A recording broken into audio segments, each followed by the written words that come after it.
ശ്രീമദ് ഭഗവത്ഗീത ധ്യാനം. നാരായണം നമസ്കൃത്യ നരം ചൈവ നരോത്തമം ദേവീം സരസ്വതീം വ്യാസം തതോ ജയമുദീരയേത്. നഷ്ടപ്രായേഷു ഭദ്രേഷു നിത്യം ഭാഗവത സേവയാ ഭഗവതേ ഉത്തമശ്ലോകേ ഭക്തിർഭവതി നൈഷ്ടകീ. മൂകം കരോതി വാചാലം പങ്കും ലംഘയതേ ഗിരിം യത്കൃപാതമഹം വന്ദേ പരമാനന്ദമാധവം.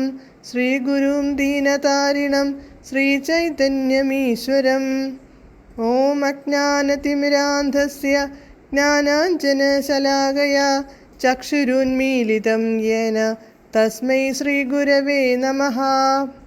നമഃ ഓം വിഷ്ണുപാദായ കൃഷ്ണപ്രേഷ്ഠായ ഭൂതലേ ശ്രീമദേ ഭക്തിവേദാന്ത സ്വാമിന്നിധി നാമിനേ. നമസ്തേ സാരസ്വതേ ദേവേ ഗൗരവാണി പ്രചാരിണേ നിർവിശേഷ ശൂന്യവാദി പാശ്ചാത്യദേശതാരിണേ. ജയ ശ്രീകൃഷ്ണ ചൈതന്യ പ്രഭു നിത്യാനന്ദ ശ്രീ അദ്വൈത ഗദാധര ശ്രീവാസാദി ഗൗരഭക്തവൃന്ദ. ഹരേ കൃഷ്ണ കൃഷ്ണ കൃഷ്ണ ഹരേ ഹരേ, ഹരേ രാമ രാമ രാമ ഹരേ ഹരേ. ഹരേ കൃഷ്ണ കൃഷ്ണ കൃഷ്ണ ഹരേ ഹരേ, ഹരേ രാമ രാമ രാമ ഹരേ ഹരേ. ഹരേ കൃഷ്ണ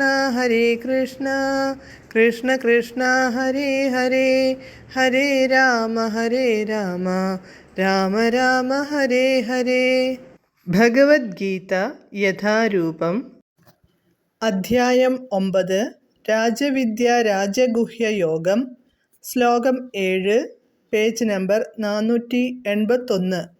സർവഭൂതാനി കൗന്ദേയ പ്രകൃതിം യാന്തി മാമികാം കൽപക്ഷയേ പുനസ്താനി കൽപാദൗ വിസൃജാമ്യഹം.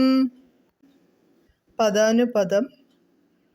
കൗന്ദേയ, ഹേ കൗന്ദേയ, കൽപക്ഷയെ കൽപ്പാവസാനത്തിൽ, സർവഭൂതാനി സർവഭൂതങ്ങളും, മാമികാം എൻ്റെ, പ്രകൃതിയും പ്രകൃതിയെ, യാന്തി പ്രാപിക്കുന്നു, പുനഃ വീണ്ടും, കൽപാദൗ കൽപ്പാരംഭത്തിൽ, താനി അവയെ, വിസൃജാമ്യഹം ഞാൻ സൃഷ്ടിക്കുന്നു.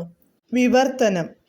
കുന്തിപുത്ര, ഓരോ കൽപ്പത്തിൻ്റെയും അവസാനത്തിൽ ഈ ഭൗതികാവിർഭാവങ്ങളെല്ലാം എന്നിൽ പ്രവേശിക്കുന്നു.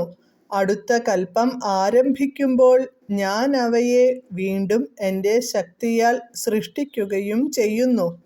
ഭാവാർത്ഥം.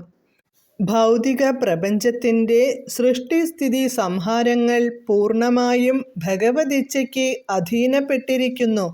കൽപ്പാവസാനമെന്നത് ബ്രഹ്മാവിൻ്റെ മൃത്യുവിനെയാണ് കുറിക്കുന്നത്. 1 നൂറ്റാണ്ട് നിലനിൽക്കുന്നതാണ് ബ്രഹ്മാവിൻ്റെ ജീവിതകാലം. അതിൻ്റെ ഓരോ പകലും ഭൂലോകവാസികളുടെ 430 കോടി സംവത്സരങ്ങൾ ഉൾക്കൊണ്ടതത്രേ.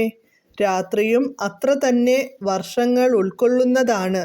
അങ്ങനെയുള്ള രാപ്പകലുകൾ ചേർന്ന 30 ദിവസങ്ങൾ ബ്രഹ്മാവിൻ്റെ മാസവും 12 ബ്രാഹ്മമാസങ്ങൾ ചേർന്നാൽ ബ്രഹ്മാവിൻ്റെ ഒരു വത്സരവുമാകുന്നു. 100 വത്സരങ്ങൾ തികഞ്ഞ് ബ്രഹ്മാവ് മരണമടയുമ്പോൾ പ്രളയമുണ്ടാവും.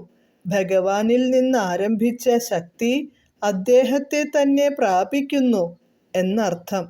വീണ്ടും പ്രപഞ്ച സൃഷ്ടിക്ക് ആവശ്യം വരുമ്പോൾ ഭഗവാന്റെ ഇച്ഛാശക്തിക്കനുസൃതമായി അത് നിർവഹിക്കപ്പെടുന്നു. ബഹുസ്യാം, ഏകനായ ഞാൻ അനേകരൂപനാകും. ഇതാണ് വേദസൂക്തം. ഛാന്തോഗ്യോപനിഷത്ത് 6:2-3.